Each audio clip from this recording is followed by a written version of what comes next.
Olá, caros cursistas! Vamos dar continuidade ao nosso estudo de especialização do ensino de Sociologia no ensino médio.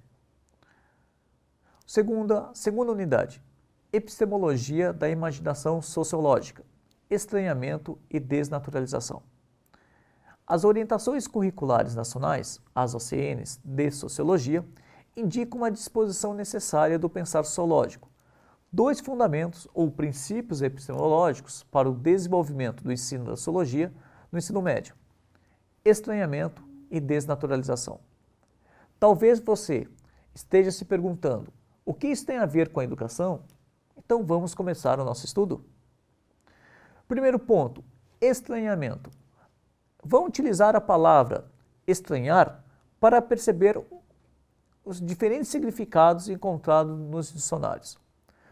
Estranhar corresponde a admirar-se a alguém por não achar natural ou por não perceber algo diferente do que se conhece ou do que seria de se esperar. Segunda definição, surpreende-se, assombrar-se em função do desconhecido. Por exemplo, estranha explicação do professor, estranha explicação do médico. Terceira, não se adaptar, sentir-se incomodado pela sensação desagradável diante de uma situação, de uma realidade. Por exemplo, os imigrantes estranham o clima, os costumes local. E o quarto, o último, não se conforma com alguma coisa, não se acomodar, rejeitar, impaciente com algo. Então, a partir dessas definições que encontro nos nossos dicionários, vamos dar sequência à ideia de estranhamento. Para a sociologia, corresponde espantar-se e não achar normal, não se conformar, ter uma sensação de insatisfação perante os novos fatos ou do desconhecimento de situações e de explicações que não se conhecia. Então, quais são os seus instrumentos metodológicos? Vamos citar duas ferramentas do pensar sociológico: o estranhamento e desnaturalização. Estranhamento está ligado ao objetivo da filosofia e das ciências humanas. Problematiza as questões sociais a partir de situações corriqueiras, comuns, banais. Entende a experiência social como além de sua normalidade, ou seja, é colocar em questão situações vivenciadas todos os dias e tidas como esperadas. Busca respostas para essas expectativas de normalidade, envolve os fenômenos sociais. E postura investigativa frente ao mundo aparentemente conhecido e ordinário. Desnaturalização. Compreender que a realidade cotidiana é o resultado de decisões, de interesses particulares ou coletivos, de ideologias. Não é uma tendência natural e imutável e pode ser modificada pela vontade humana. Então, nesse ponto, pensamos que o homem, ao intervir no meio natural, assim como no meio social, passa por um processo de intervenção social. Automaticamente, isso condiz com que nada é natural. Tudo tem uma explicação social. Sabemos que não podemos conhecer algo sem conhecê-lo, certo? A resposta parece óbvia, mas, para conhecê-lo, precisamos fazer o quê? Qual o procedimento a adotar? A resposta correta é problematizar. A partir da problematização, um fenômeno social se torna mensurável, conhecido. Vamos exemplificar com alguns ditados populares. Mulher é sexo frágil. Pau que nasce torto nunca se endireita. As mães estão sempre certas. E homem não chora. Todos esses ditos estão na boca do povo, fazem parte do imaginário coletivo. O papel da sociologia é realizar uma mediação do conhecimento comum, também chamado de vulgar, em direção ao conhecimento científico, também chamado de conhecimento crítico. Para esmiuçar melhor essas questões, pegamos o primeiro ditado: mulher é sexo frágil. Essa expressão condiz com a visão de que as mulheres, supostamente, seriam fracas, tanto fisicamente quanto emocionalmente. Então indagamos, por que há tantas mulheres assumindo postos de trabalho que historicamente eram áreas exclusivamente ocupadas por homens? Como que as mulheres correspondem à maioria dos estudantes no ensino superior? Sabia que 1/3 dos lares brasileiros são chefiados por mulheres? Porque grande parte das famílias depende do provento feminino para manter sua subsistência?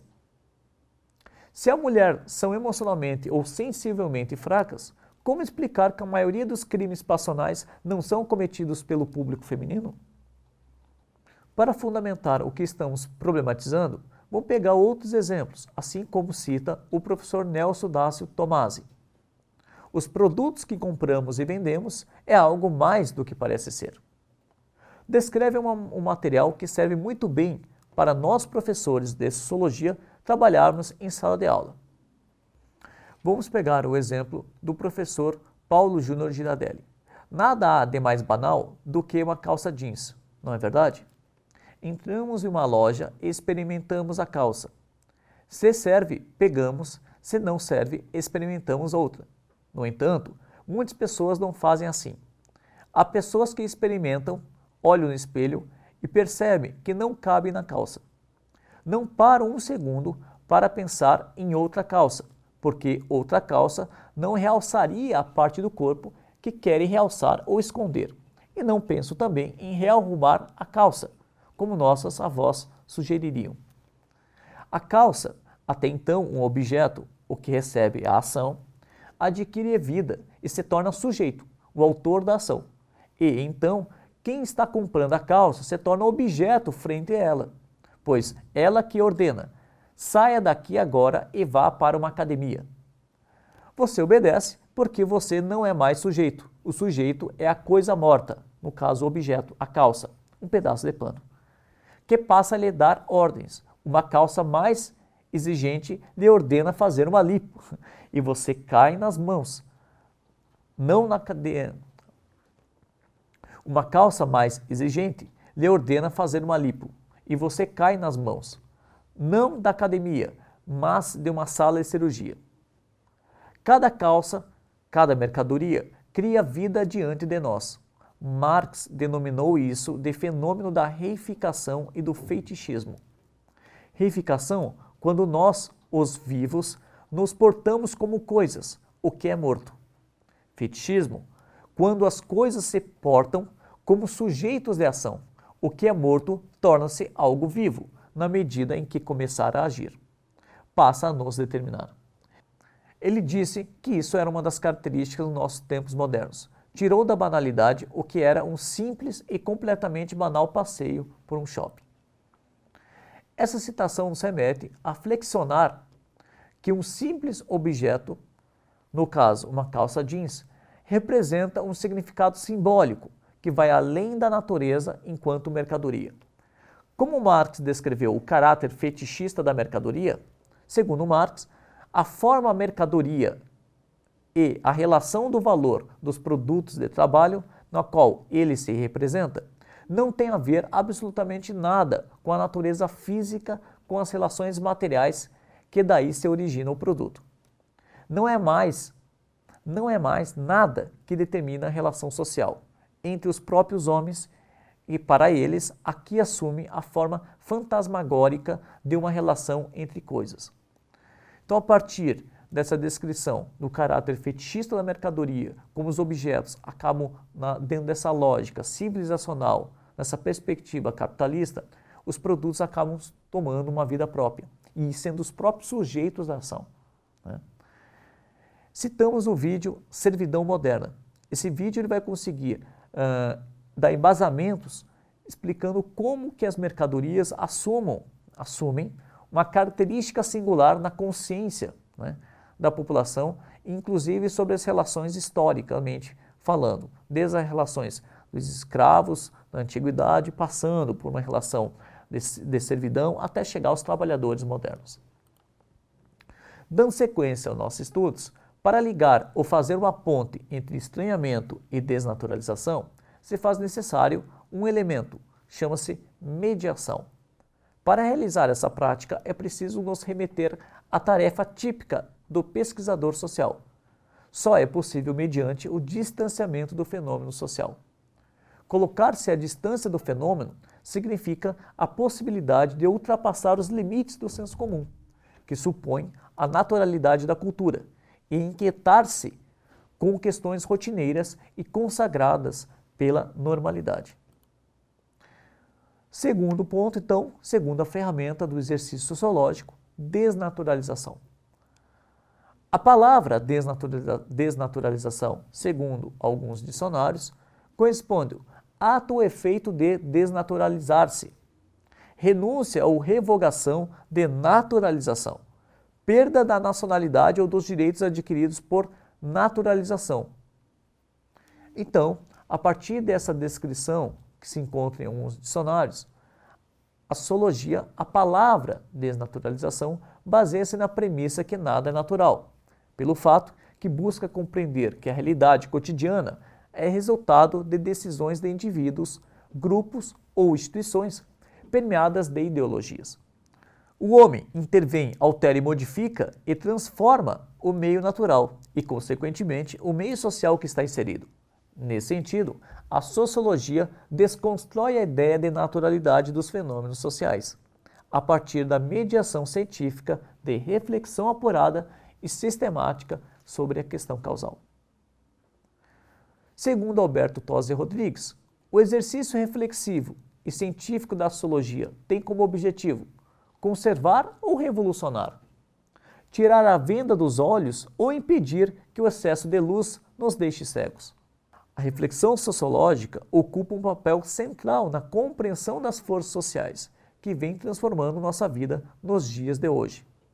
A vida social tornou-se episódica, fragmentária e marcada por novas incertezas, para cujo entendimento deve contribuir o pensamento sociológico criativo, segundo Anthony Giddens.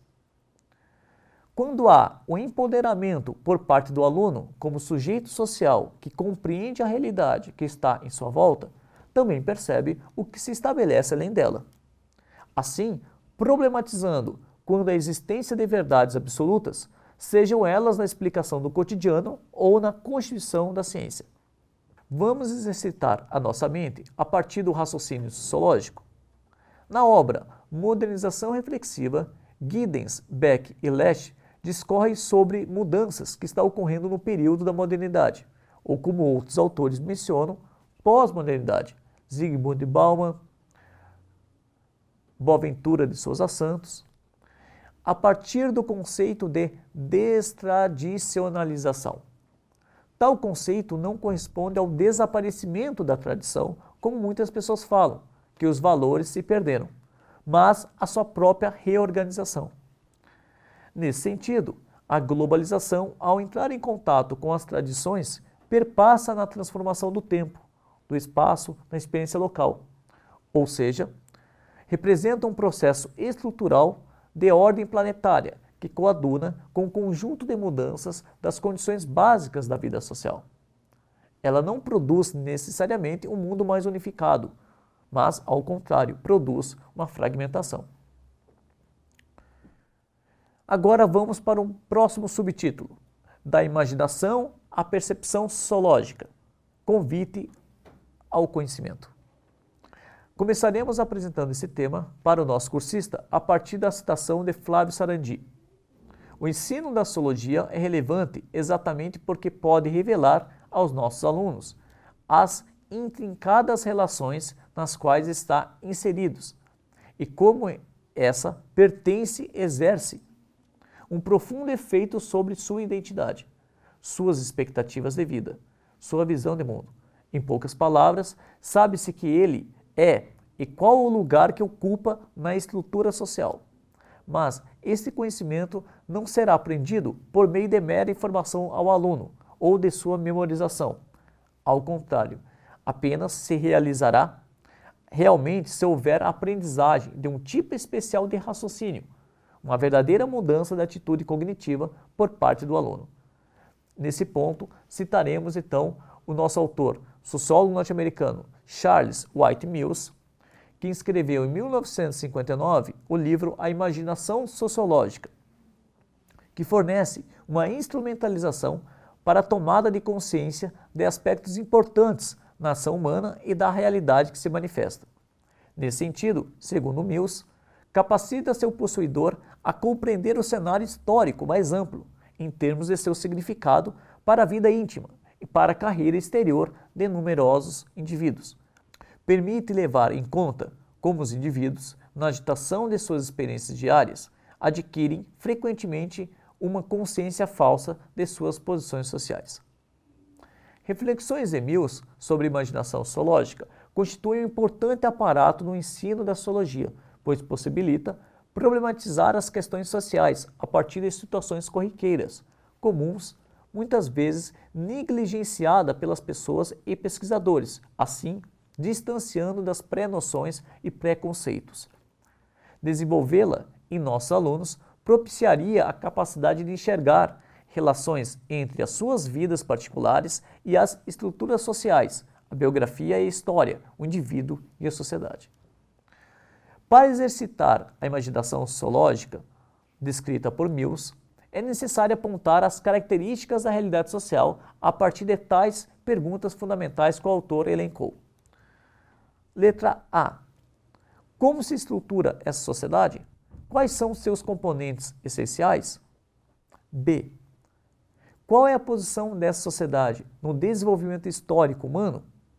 Quais são os processos característicos da construção da história? E a letra C. Que diversidade de homens predomina nessa sociedade? Quais aspectos os diferenciam uns dos outros? Qual é a natureza dessa variedade humana? Nessas condições, consideramos o desemprego. Quando em uma cidade de 100 mil habitantes, somente um homem está desempregado, isso é um problema social, descreve Mills. Mas para uma solução, examinaremos adequadamente o caráter do homem, suas habilidades, suas oportunidades imediatas. Mas quando numa nação de 50 milhões de pessoas, 15 milhões de indivíduos não encontram trabalho, isso é uma questão pública e não podemos esperar uma solução dentro da escala de oportunidades aberta às pessoas individualmente. A estrutura mesmo das oportunidades entrou em colapso. Para o sociólogo britânico Anthony Giddens, aprender a pensar sociologicamente, olhar de uma maneira mais ampla, significa cultivar a imaginação. Bom, a partir de Mills, Giddens vai utilizar a imaginação sociológica, descrevendo que, acima de tudo, exige de nós que pensemos fora das rotinas familiares de nossas vidas cotidianas, a fim de que observemos de modo renovado. Considere o simples ato de tomar uma xícara de café. O que poderíamos dizer a partir de um ponto de vista sociológico sobre esse exemplo de comportamento aparentemente tão desinteressante? Para desenvolver o raciocínio sociológico, Anthony Giddens classifica a ação de tomar uma xícara de café a partir de 5 pontos. O primeiro, como valor simbólico, como parte de nossas atividades diárias, é um ritual e convida à socialização. As pessoas criam uma rotina, não sair de casa sem antes tomar um café. Marcam um encontro para tomar café. Então essas características simbólicas que as pessoas criam no ato de tomar café, marcando encontros inclusive para tomar um café, representa então uma característica específica, no caso simbólica. O segundo corresponde à cafeína, uma substância que cria dependência, uma droga lícita, mas as pessoas que a usam não são estereotipadas no sentido pejorativo por consumir ela. O terceiro representa o conjunto de relacionamentos sociais e econômicos que envolve a questão do café. Essas relações se expandem na esfera global. Todas as classes consomem café. Ela também é um commodity internacional de alto valor agregado, vendido e negociado em bolsas de valores do mundo inteiro. Corresponde desde a produção, o transporte, distribuição, requer transações contínuas entre pessoas e milhares de quilômetros envolvidos. O quarto ponto corresponde ao fator histórico. Pressupõe que todo o processo passado de desenvolvimento social e econômico. O café começou a ser consumido em escala mundial no século XIX, que culminou no período colonialista europeu. Nesse sentido, não podemos desconsiderar o legado colonial como um fator crucial que transformou o café em um consumo de massa. E o quinto e última análise de Giddens, o café então passou a ser encarado como uma marca. Coloca-se uma espécie distinta de um tipo ou classificação das demais produtos, pois ficou popularizado qual é o tipo de café beber associado a escolhas e estilos de vida. Os indivíduos podem escolher se quer um café orgânico, descafeinado, tipo de grão, a acidez, aromatizado, entre outras características. Outro elemento que adquiriu o status de politizado, os consumidores podem boicotar o café vindo de certos países que violam os direitos humanos e acordos ambientais. Então, esse último elemento que está associado à questão da marca, a gente poderia colocar como um sexto elemento, a ideia inclusive de politização. Então, percebemos que o exercício do pensar sociológico, como Mills descreve a imaginação sociológica, ela nos remete a um ato que é totalmente banal, trivial e cotidiano, a gente poder mensurar, realizar esse exercício de reflexão e perceber uma série de fenômenos que está por trás do ato, sem que as pessoas naturalmente percebam. Esse é o trabalho da sociologia e é o trabalho do sociólogo. O antropólogo francês Louis Dumont utiliza o termo apercepção sociológica para reflexionar o individualismo no mundo moderno, exercício muito semelhante de Mills com a imaginação sociológica. De acordo com um número variado de dicionários, a palavra apercepção dispõe de tais significado: ação pela qual a mente amplia, intensifica ou planifica a consciência de seus próprios estados internos e representações. Percepção bruta e imediata de um todo, que antecede a percepção minuciosa e analítica, que revela seus componentes, conexões internas. Segundo Dumont, na sua obra Homo Hierarchicus, relata, com o advento da modernidade, a formação das sociedades capitalistas, que a ideologia individualista se constituiu uma ideologia hegemônica das práticas e da vida cotidiana. No seu escrito intitulado A Construção da Sociedade Democrática e o Papel da Educação e do Conhecimento para a Formação do Imaginário Futuro, Edgar Morin, o homem moderno está vivenciando uma espécie de caráter múltiplo de crises. Segundo Morin, é um sistema onde as pessoas sonham com uma outra vida, com uma outra economia, mas disposta de um mínimo de segurança. Elas estão no intermediário, não têm nenhuma das vantagens esperadas de um novo mundo e perderam toda a segurança do mundo precedente, donde um fenômeno de desânimo extraordinário. Se o conhecimento serviu, em momentos anteriores da história, como no caso do Iluminismo, para libertar a humanidade das amarras da ignorância, como símbolo de liberdade da nova era, o mundo na atualidade, segundo as percepções dos indivíduos, não dispõe de tal componente de esperança e transformação, muito pelo contrário, honra um pessimismo necrófilo.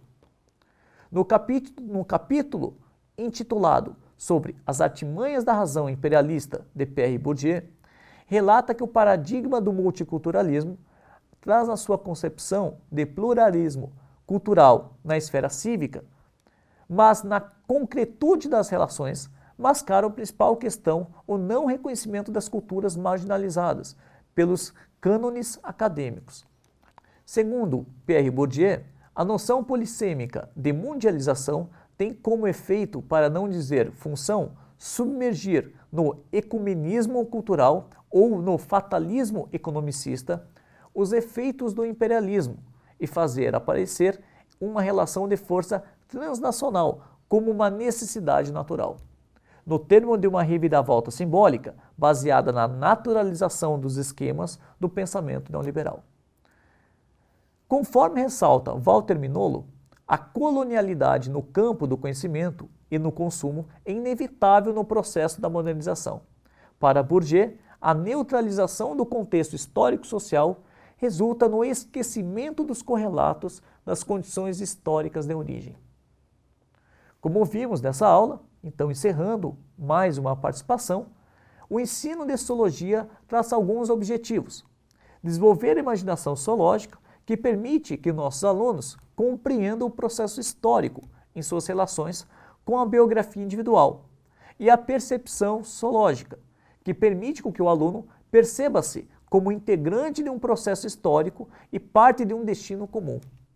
Sugerimos então alguns vídeos. O primeiro vídeo, que engloba bem essa discussão do estranhamento, desnaturalização Imaginação Zoológica, é um vídeo de Milton Santos, um documentário O Mundo Global Visto do Lado de Cá, próprio da sua obra, o título da sua obra. Esse é a direção de Silvio Tendler.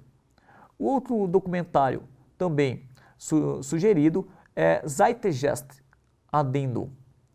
É um documentário de origem norte-americana, mas com uma nomenclatura alemã, de Peter Joseph. E o terceiro, Servidão Moderna, já descrito. Agradecemos mais uma vez a participação de todos, que continuem os seus estudos. Obrigado.